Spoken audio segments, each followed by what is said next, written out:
I want to break the rules and make new rules because I think that it's not about being a rebel blindly. It's about creating a new pathway. And I want to do this not so that we get funded, but so that we can actually carve a new pathway for other people to get funded. Because I don't lack the grit, the tenacity, the drive. Welcome to SheEO.World, a podcast about redesigning the world. I'm your host, Vicki Saunders. In each episode, you'll hear from SheEO Venture founders, women who are working on the world's to-do list. These innovative business leaders are solving some of the major challenges of our times. Sit back and prepare to be inspired. Welcome to Yasmin and Emily. We're thrilled to have you here today. Can't wait to discuss how you're unbelievably amazing goddesses at bootstrapping your business. But let's start first by hearing your founder story. Yasmin, you want to tell us a little bit about what you're doing with your business? Sure. Thanks, Vicki. Well, our business started really accidentally. Back in 2013, I thought, how do I solve the donor fatigue problem? And by that, I meant everybody's trying to raise money for so many amazing causes, but not everybody has money to give. So I looked around my house and saw all these dormant goods. And these are underutilized things that I had held on to because I thought they were too nice to give to charity. And I wasn't selling them simply because I was too time poor. And so I said to my hubby, look, I'm going to have a garage sale and donate all the money that we raise at this garage sale to a charity. And anyway, all my friends and family then started to give me all of their dormant goods, and all of this amazing product started coming into my garage at home, so much so that we could no longer have the garage sale in our garage. So we've actually never had a world's biggest garage sale in a garage, quite ironically. And in 2013, we ended up having about 500 people come to our garage sale in a hall, and we generated $15,000 in revenue. We were really wowed by that, and at the time we weren't a business. So kind of repeat and rinse that 3 more times over 3 years, where I would take a month off my job to kind of pull together this garage sale concept. And before I knew it, I'd realized that we'd accidentally created an amazing scalable business addressing the global goals, obviously the sustainable development goals. And we were rescuing millions of kilograms of product quite by accident initially, but now built a business model around it. And our first official world's biggest garage sale as a business in 2017 generated $150,000 in revenue in a single day and filled a space the size of a football stadium, like a warehouse. What happened then is like, how do we actually create this as a business? I can't travel the world and the States and do world's biggest garage sales everywhere. So of course we realized when I quit my job, all in, no plan B, and decided to actually understand what the business model was behind it. And we realized that we were much like kind of TEDx or Parkrun, where we would have this beautiful licensable model that we could take to other communities and provide them with the toolkit, the partnerships, the resources, and the IP to be able to run their own $100,000+ world's biggest garage sales in their own communities, where the community actually benefits from not only the people, the planet, but the profit for purpose. Amazing. And what is your revenue model for this? How do you make money? So we make money simply by taking a percentage of revenue from every event. And what we provide in return for that percentage of revenue is we provide the toolkit, the platform, the dashboard, the partnerships, and everything that basically fuels the world's biggest garage sale. So all the community needs to do is bring a cause and bring the people, and we help power the most amazing impact event once a year in their own communities for them. That's awesome. Wow. Okay. Emily, tell us a little bit about you. What are you working on? Yeah. So I was born and raised in a chicken farm in the middle of Newfoundland. Swore my entire life that I was not doing anything in agriculture. I wanted to live my life in a suit, and that was how I wanted to make a difference in the world. I got to university in 2012, got involved with a group called Enactus, so a volunteer organization of 77,000 university students from around the world on 1,400 campuses. Got involved with the program, became the team's president in 2015, and we saw a huge need in northern communities across Canada for food security and food accessibility. So there was communities in our home province that had 95% of people living in them that were unhappy with their food supply. At the time, we were watching NASA and the CSA grow fresh produce in space, but no one was concerned about the fact that we needed fresh produce in northern Canada. So we came together as a team, launched what we thought was a lofty idea of building 15 indoor home hydroponic systems, put an article in the newspaper because we were trying to attract some sponsors, and in 24 hours we had 100 people requesting to actually purchase the units, which we didn't know if they worked. Turns out they didn't. They were made with Velcro and a Rubbermaid container, but came together as a team and said, hey, you know, we can do something really impactful here. We partnered with a local nonprofit, Choices for Youth, and pitched to them and said, hey, we come up with an easy hydroponic system to put together. Could you build 100 over the next year? We could employ a couple of youth experiencing homelessness in the local area. And that was supposed to be the project. Fast forward a year later, we have 500 systems operating coast to coast across Canada, had attract partnerships from large corporations across Canada, and it was really starting to grow. So at that point, I was getting ready to graduate university, had my job contract signed. I was going to be an accountant, and that was that.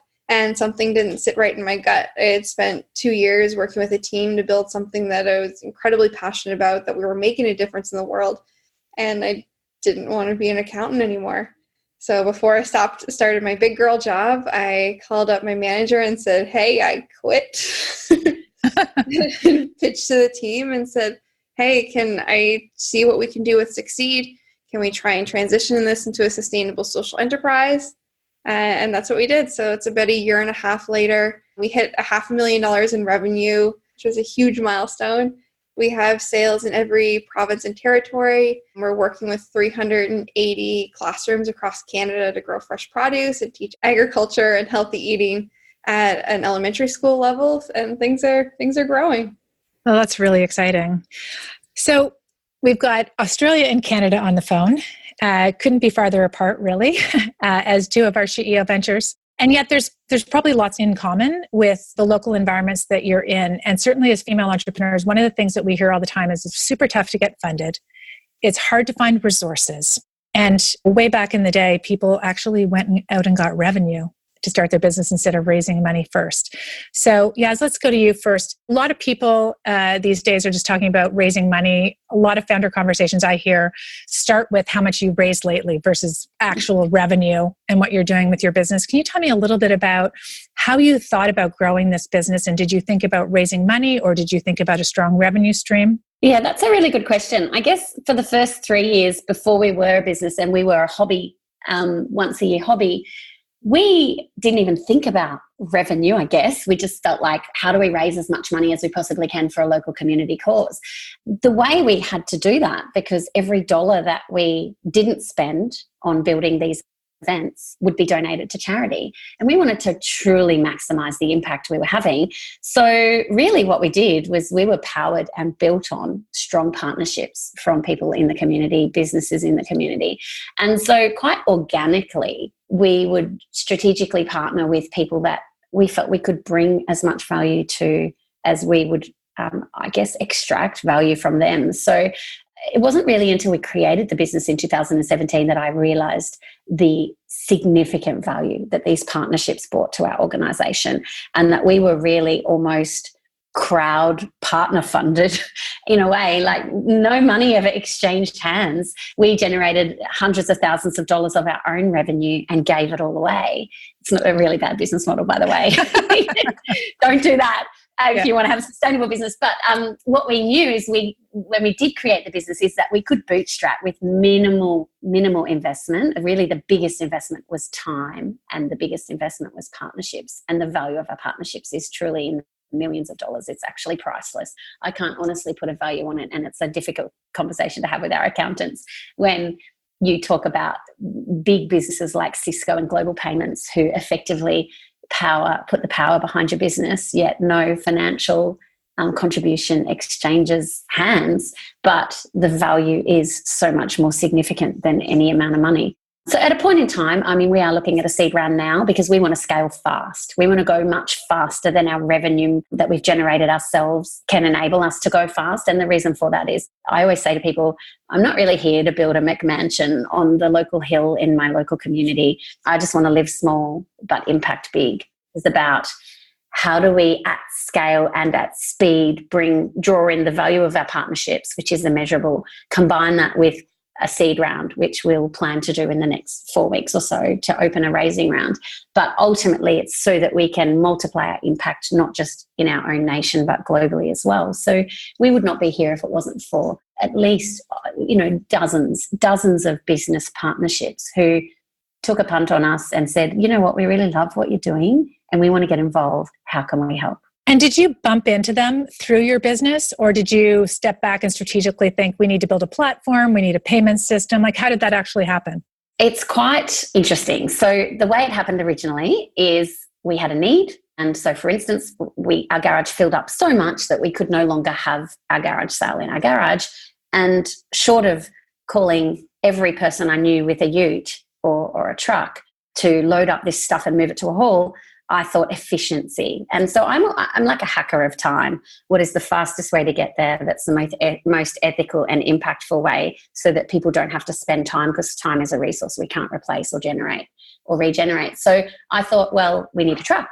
So of course we need a truck, so we need a removalist. So I would pick up the phone, literally telemarket my way to success with all partnerships. But I won't lie, it wasn't accidental. My background is sales, and I never even like saying my background is sales. My background is actually customer experience. I'm really passionate, like Zappos level, of providing the most world-class, outstanding customer service experience to everyone and anyone that I ever meet in my entire life, whether it's going for a run and talking to someone homeless along the way to make them feel better about their day, or strategically positioning a global partnership with an organization that I know can help bring us more value than we could ever afford. So I always would partner and literally strategically reach out. So if we needed a removalist, I would find a removalist that was equal with our values. I always look for partnerships where people actually care. This is not an exchange of money or a transaction. This is actually a relationship of love. And I'm looking for loyal, long-term partnerships where the exchange in value is so much more than any amount of money. Okay, so there's some words there. Relationships of love, loyal, long-term. I mean, we talk about this a lot at SheEO, where it's not about the transaction, it's about the relationship, which, yeah, I mean, if people remember, there's that amazing quote of people remember how you make them feel. Exactly. This is so special. We have a coach at SheEO who I know that you know, MJ, who helps us all understand our strengths. Enrolling is clearly one of yours and is also one of mine, and Emily.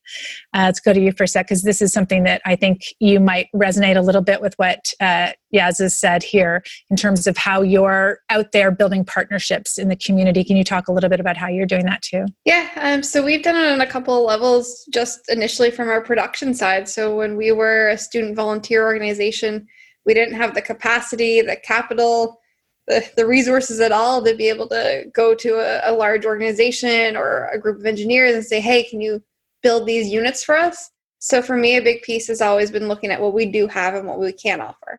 So at the time, we could offer mentorship. We could offer a team of passionate volunteers who were socially aware, who were about to start their career, that were willing to mentor and to be hands-on. That's what we could offer. So when talking to these nonprofit groups, originally it was talking around what we could do and what we could do together and looking at the bigger vision. A big thing for us in growing partnerships has just been asking and looking at things differently.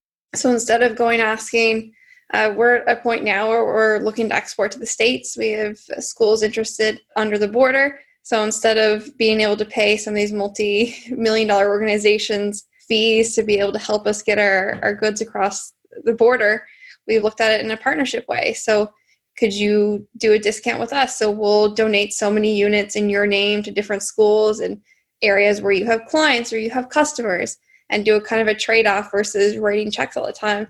I think Yas said it hit the nail on the head. It's talking about partnerships, and it's not always a transactional thing. It's what can you offer beyond just the dollar goods to make these things happen. So I love how you sort of started with what do we have? And I hear this a lot when I'm talking to female founders. They don't actually think they have any assets, right? There's a certain way where people just, especially when it's something that, when you have a lot of something, like, so for example, for a long time, I never think anything of making connections to people because I have lots of connections and it's just something that I readily give. But I sometimes didn't think about that as an asset previously. But this, one of the things, when many years ago, we were doing some work for a client, and in terms of trying to figure out how to get something started, someone was like, there's only 5 questions you have to think about. What do you want? What do you have? What do you need? How are you going to get it? And then what are you going to do with it? These were sort of the questions. And I think this, so like, what do you have and what do you have to offer are really, really important. The sort of ask-give that's at the core of SheEO. And so you did say asking. Emily, were you always good at asking? Like, are you just kind of like not shy about that, or how did that happen? I'm good at asking for other people. And I think that's where the ask give has come in handy. So we needed a bit of engineering work done, and we couldn't afford to write a $15,000 check to get a couple of tests run. So I found an entrepreneur who also needed some marketing help. And we had some really good graphic designers on our team who were really good at making the posts and doing the right copy behind it. So we did a trade-off. I said, hey, will you give us 20 hours of your time to do these tests? We'll give you 20 hours of one of our designers' times, and kind of trade off. It rings true that sometimes as a woman, it can be tough to know exactly what you're good at and what you have to offer. The thinking talents that MJ did with us are incredibly helpful and hit those nails on the head, and they allow you to kind of own what you're good at more. But our secret way of doing it has been looking at what other people have to give and helping them match it up too. So the bartering, wouldn't it be great if the whole economy was this way? But it's true, right? If you think of like all those assets you have. And Yas, do you have any examples of how you've gone about doing that as well? Like the asking, I mean, you said you had done sales before, so clearly you're okay with asking. But how do you approach it? Like, what's your mindset around asking? My mindset really starts with, okay, well, what do we need? Like you said before. And then I think, okay, who around us has what we need? A great example is we really wanted to provide, so volunteers, when they come and build a world's biggest garage sale, it takes a couple of weeks to build it. And we really wanted to provide meals for our volunteers, as in they come along, they're donating their time, we would like to feed them, and not pizza, because pizza every night becomes a bit bleh. And it's not healthy, and we believe in healthy body, healthy mind. So we knew that we needed some fresh food. So I literally thought to myself, okay, who could provide us with fresh food? What brands do we most align with, and what resonates, and how do we then bring them value? So it is literally like quite methodical. And this is like maybe revealing some of the secret sauce, but I want more people to be able to be confident doing this. I don't even think for a split second. If I need something, I look at who has it, and I go and try and see how there's a relationship that could bring mutual value. So when we have 20,000 people come and shop a world's biggest garage sale, the value we can provide back to the brand that feeds our volunteers is brand exposure. All of our volunteers change the way they shop. A lot of them don't actually shop with competitor grocery suppliers anymore, because they know that Coles, and I'm happy to give them a shout out, Coles provide us with all the fresh food for 2 weeks, and our volunteers prepare the most amazing meals. And it's an incredible experience for everybody. And what we don't use, we then donate to our Oz Harvest, who help feed those on the margins with the food that's left over. So it's like this beautiful circular relationship where everybody wins along the way. I always talk to my kids about, win, win, win, lose, and consensus. And at the end of the day, like, I'm always looking for a win, win, win. We win, you win, we win, and the economy and everybody around us wins. This is not about taking from somebody, but about equally giving back value that's as immeasurable for them as it is for us. Like, we could go spend thousands of dollars on food, and we could, but it would mean thousands of dollars not donated or not going back into the community. And so when you tell those stories to big businesses, everybody actually wants to help. I think the benefit, it's really interesting. Like, the easy road is, let's just go find $10,000 and feed our volunteers. Like, people think that's easy. That's so much harder than, how do we tell a story of impact around working together, where a local grocery store can donate a truckload of food to us, and we can tell the most amazing impact stories for everybody. The value exchange is perfect for them and perfect for us. So my advice is, think about what you need, think about who has what you need, and find the beautiful marriage. And it is like a marriage. It's a for better, for worse, we're in this together. How do we grow together? Yeah, I mean, I think it's so true that people really want to do good, right? There's this yearning to have meaning and to be contributing. And if you can align that with business goals, it's just so perfect. Let's talk for a sec, Emily, about your hiring, because this is something pretty interesting too. Like, why don't you tell people who you hire to set up your systems, and then why you did that? Yeah, so right now, all of our production is done by youth experiencing homelessness in St. John's, so in partnership with the local nonprofit Choices for Youth. Why we did it is because when we set up SucSeed, and how we ring true today, is we want to have as much impact on the world as we can in a positive way, and not just in an economic standpoint, but environmentally and socially too. So there's numerous populations across Canada and around the world that are underemployed, that have the skill set that they need, but just need an opportunity or flexible work arrangements. So for us, it was really powerful combination, like Gaz was saying, of what people have and what people need. We had youth in our province who wanted a job, wanted to get the skills, but needed an opportunity that could be flexible. So they needed someone that was able to hire them for 3-6 hours a week to do repetitive skills in a very supportive work environment. And that was something through our partnership with Choices for Youth that we could offer. And then on our side, when we started off, we couldn't afford, didn't have the, production needs to have people working full-time schedules. So it was this really beautiful combination of finding the right resources that we need, providing opportunities, and coming together to be able to do so. As we scale, we intend to, and we want to, and we're going to keep that same model, provide opportunities to at-risk demographics, help them grow, help us grow, and really fill a gap in the market. These new models for hiring in unique ways, really looking at the kind of skill sets you need, what the community needs are just so awesome. So thank you for what you're doing. I love that. Yeah, we just met recently. You're our latest and first cohort in Australia, which we're very excited about. You seem very positive and very smiley and full of love. Do you have bad days? I think we all have bad days, don't we? And that's the reality of life. I am definitely very positive. And it's taken me, I'm in my 40s now, it's taken me a long time to own that. And someone recently actually in the business world called me Pollyanna.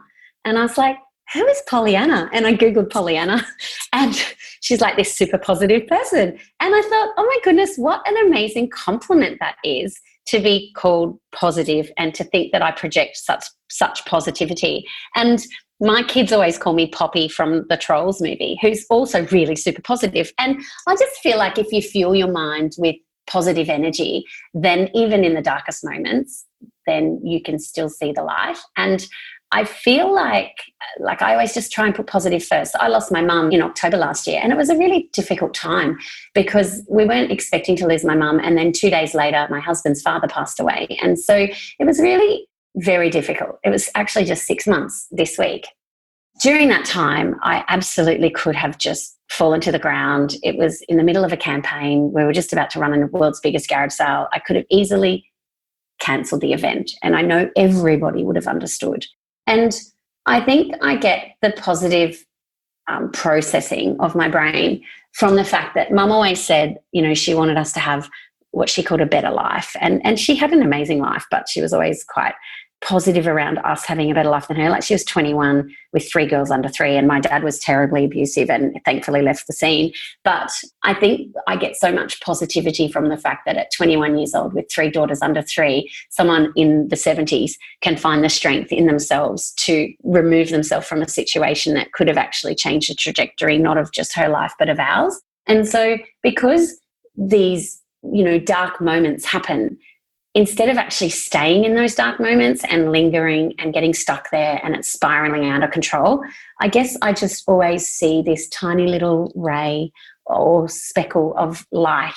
And I just very purposely go to the light, even in the darkest moments. So, even when my mum did pass away, I see the good. I look for good, look for glad, use both options, never give up. And I have a daughter who suffers from really negative anxiety. And we always say that statement, look for good, look for glad. And even in the bad situations, I just always try and find the good, because they're like, look at this beautiful life that we live in. There's so much to do in the world, and the glass can always be half full and always filling, even when there's so many holes in the glass that it's draining every day. I don't know. I would hate to live a negative life. I see people that do, and I feel sad for them. And I just want to inject positivity into their life so that they can see that, having an uplifting, positive mind actually can change the trajectory of your life and those lives around you as well. Yeah, we talk a lot about mindset at SheEO, and I think you can do a lot to cultivate the conditions for you to stay positive, right? Yes. And I sort of talk about cleaning my closets of people that bring me down. And I've, for many years, I remember when I came back from university and my mom's like, oh, you're going to go see some of your friends from high school? And I'm like, some of them don't make me feel very good about myself, so I'm not going to. She had been friends with her cohort of people from way back in the day for 40 years. Especially being an entrepreneur, I think it's extremely important to make sure that you're surrounded by people who lift you up and support. Not that everyone's telling you you're amazing all the time. That's not the case. Really working on that is important. And I wonder, one of the things I know that when you're having a hard time, sometimes you ping me or text me, which I'm so psyched to get. Thank you. But is that something that you really pay attention to, making sure that when you're having a tough time, you're reaching out? Honestly, if there's one thing that SheEO has done to change my life, it's the ability to recognize and to change that mindset. So much, I think when I started an entrepreneurial career path, you have this, cinematic version of what it's supposed to be, that you're supposed to work 25 hours a day when there isn't 25 hours in a day. And you're supposed to just be like a straight hustler, that you're not supposed to care about anything. That's supposed to be this greedy capitalism piece. And that wasn't me at all. I loved what entrepreneurship stood for. It was in my family blood. It was what has is what I've seen and been exposed to. But from what the media portrayed it to be, it wasn't anything that I was close to. And I spent so long trying to make myself be a square, to always focus on like numbers, to hustle, to work obscene hours every single day. And SheEO kind of gave me that confidence and self-belief that, it's okay to doubt yourself. It's okay to not know the answers. It's okay to not know what your schedule is going to look like next week, next month, or to be able to project how you're going to make every dollar for the next year. And it was that ability to own when I didn't know something and to own what I did know that I think was a true blessing for me from SheEO. And one thing that MJ always worked on with me was imposter syndrome, and not knowing why all these good things were happening, or why SucSeed was growing, or why this was happening, and to just believe that there is something in me, there's something in SucSeed that's special.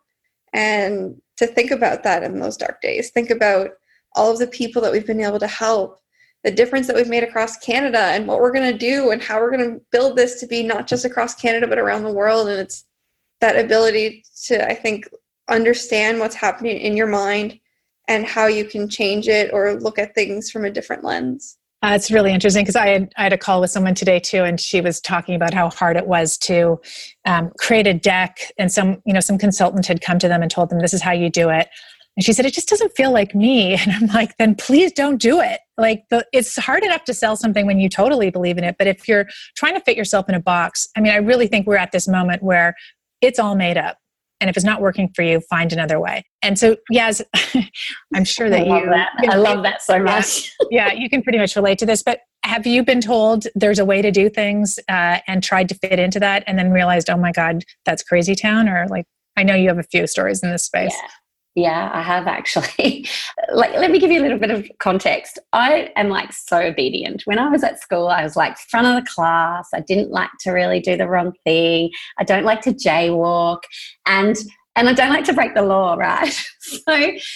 But in business, I hate the rules and I hate trying to fit into this box. So when we first came into this accelerator we were in, which is totally not the type of accelerator that any of our really close mentors and advisors who knew our business and knew me, they're like, what are you doing in that accelerator?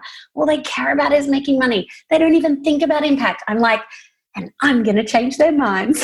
And I totally came in with this view that I'm going to be completely authentically who I am. And if you don't like it, then that's just tough. Everyone talks about founders first, and we invest in the founder.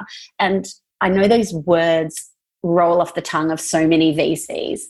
I don't know, I believe in actions. My mum always taught me actions speak louder than words. So I thought to myself, all right, well, if they're truly investing in founders, then they're going to put me in that accelerator, because I am a rocking founder. And I'm really comfortable saying that. I'm a great founder. I'm not perfect. There's lots about me that needs work.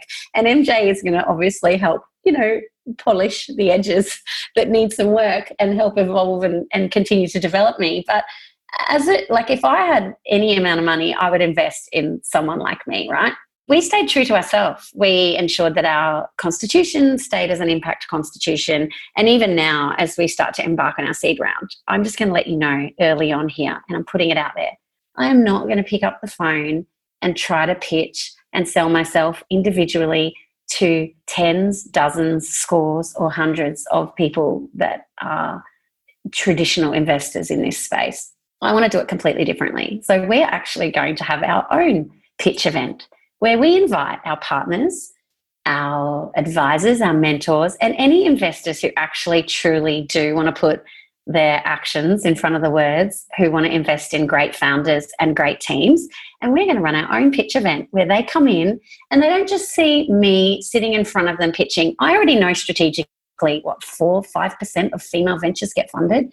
That's ridiculous. So I want to make change. And the way I'm going to make change is ensure that I'm not the only person pitching how awesome our business is. So Cisco will stand up and talk about why they partner with us. Global Payments will talk about why they partner with us. Our mentors and advisors who have gone on the journey of understanding who we are as a business, not just about the metrics in a spreadsheet, they're going to pitch our business. And so many people are actually going to tell the story about why world's biggest garage sale, where are we going, what are we doing, and don't even start to talk to me about an exit strategy. Like the amount, as soon as an investor says, oh, what's your exit? I'm like, yeah, actually, you're probably not the right investor for us. So I want to break the rules and make new rules, because I think that it's not about being a rebel blindly. It's about creating a new pathway. And I want to do this not so that we get funded, but so that we can actually carve a new pathway for other people to get funded.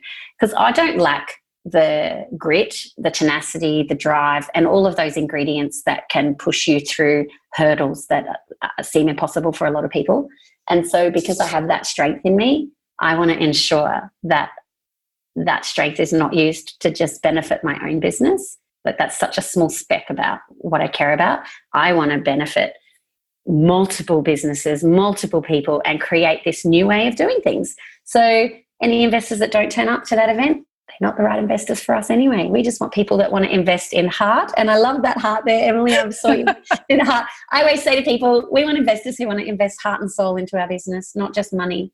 So if you don't have heart and soul and you're not going to bring that to the table, then thank you, but no thank you. There's plenty of other businesses for them to invest in. Okay, so Emily, I think you have a little bit of like smiley face going on right now as you're listening to this, because you're about to go on a round two. So why don't you share your feedback on that? First of all, yes, I love you. That was so refreshing to hear. That's so the love heart? The love heart. Hey! Oh my goodness. We need to exchange shirts. You two are so funny. So Yas has a heart, world's biggest garage sale. And Emily, on the back of your shirt, it says, being kind is cool. Being kind is cool. There you go. Okay. So you two are having a bit of a love fest. Just for our audience who's listening, they've never met each other before. So Emily, talk a little bit about, thinking about fundraising for you and the challenge of that. And so what Yas is saying of like reinventing this, because really we need to make new rules. So we're going through the process now, going through an accelerator type, I guess, opportunity as well that is supposed to help you raise money. And first of all, we weren't supposed to be accepted into this accelerator, but had some mentors who really believe in the founders of us and believe that we really deserve to do it and we could do something differently.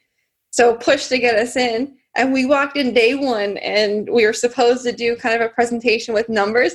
And I was like, screw that. I'm doing a video. I'm going to tell you the impact that we're having. And this is what we're doing. So it's kind of a Dragon's Den meets The Voice. You got to get people to put your hands up so you can continue to like pitch and raise money, whatever else. And people did. People put up their hands and believed in us. It was this complete divide between the room.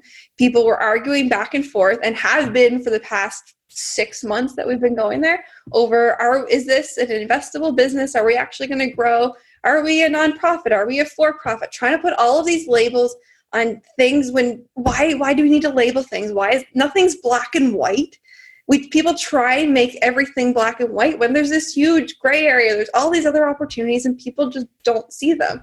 So we spent the first probably 4 months being part of this, just educating people that you can have a positive triple bottom line, that you can have a social business that's making a lot of good in the world and make money too. Like the things don't have to be exclusive of each other. And if you rewind to how business started with merchants and trading and doing things that were impactful for the entire community, that's where business started. And somehow it's turned into this crazy capitalism thing where they want to hear your exit strategy when you don't even have your final product out into market, which makes no sense. No one can predict how that's going to happen or what the exact pathway it is that you're going to go on to get there. but they just need to believe in you and that you're going to figure it out and that you're going to come up with the right strategy that's going to do the most good for everyone, and believe in the bigger cause and why you're doing something versus those 50-page spreadsheets that will never exactly happen. Yeah, I have so much love for you, Emily. Oh my God. It's like the words you're saying are the words I'm thinking. We totally have to meet. I know. I'll meet you halfway. You two are amazing. And so I think this is really one of the messages that we want to get out in the world, right? So the number one question I get asked from female founders is, am I doing this right? And there is no right way to do anything, as we all know. And in fact, if you follow what everyone else has done, we're going to get more of the same, right? So the message is really, if you had, we'll go with you first, Yas. If you have a piece of advice for female founders that are out there, that are building up their businesses, that working on the world's to-do list, what would you want to share with them? I would want to share something profound that I really own now and never really owned in my professional career as I was climbing the corporate ladder of success. So success for me is not about acquiring things that don't actually matter. Success and taking the leap to follow your own passion, heart and soul, and to actually work on the world's to-do list, which we all absolutely must do, is feeling and meaning and love, and don't be afraid to actually bring it to the table. For some strange reason in business, this capitalism approach, we leave our personalities and our passion at the door, or actually we leave it at home. But we don't want to show it. We don't want to let the light shine on it. We don't want to bring this meaning to business. Well, I say, screw that. Life has changed now, and we need to there's so much value in meanings, feelings, impact, love, emotion. Bring that to the table, bring that to business. And if you're an intrapreneur or an entrepreneur, you can equally have impact in this world, and you can do it within a business or with your own business by truly embracing the stuff inside of your soul and in your gut. When you feel something, don't hide it away and think that you have to put the metrics on the table to understand how to make something make sense. Metrics truly don't matter. And I want to wrap up with just this tiny little story of our experience at the Australian Summit on the eve actually of the night prior to having to negotiate how much money we all needed, which we did in world record time, and we always knew we would because it was just all the right people in the room. But MJ left our financials on the table, on the coffee table in the centre of where we'd all sat for a number of days getting to know each other. And these were the financials that we were supposed to review before the next day so that we could all understand how much we thought everybody would need. And you know what? Not one of us, not one founder in that five, in a team of five, and we are a team, we're like related to each other now forever. Not one of us touched the financials. They did not matter to us. What mattered was not how much money they had raised or their spending or how much they paid whoever and what it costs. What mattered to us was the meaning, the impact, the person, the soul, the feeling, the love, and all of those really underutilized assets in female founders. And that's what we wanted to multiply. And so the numbers didn't matter because we always knew if you put people first, and there's passion and soul there, driving your business forward because you know inside it makes sense, then you'll always make dollars along the way. You'll just make sure you find the right people to help you get there. Praying hand emoji to that one. Thank you very much. And how about you, Em? I completely forgot the question. I'm sorry. Yeah, so I know, right? You just went deep into this experience. Yeah. So really, I mean, you meet lots of female founders out there. You speak at lots of events. You're bumping into people all the time. You're going to these different kinds of programs. What is your advice in the early part of your career now out to people that are out there thinking of starting a business or who are already building their businesses? What do you want to say to them? The biggest thing, I think, don't look at the path that everyone else has taken. So I think often we look for someone who's done it well and think, okay, I'm just going to replicate that. We're all different. We're all going to be going on a different path. And we just need to follow our gut, our intuition, follow the signs that the world is telling us, and do your own thing, follow your own path. Everyone else in the world's taken. You're going to do the best job at being you, not trying to follow someone else. So often I get asked, like, who's someone that they should follow, or what's another company that's done this, or who's done this before. No one's been you before. You're the first you. You're going to be the only. And when you grow up, you're going to be you. You're not going to be someone else. So I think trust your gut, trust the path that you're supposed to be on, and don't try and be anyone else. Amazing. Well, thank you so much, you two. This has been awesome. I'm absolutely thrilled that you've shared your stories here. And thanks for your time today. Thank you for listening to the SheEO.World podcast.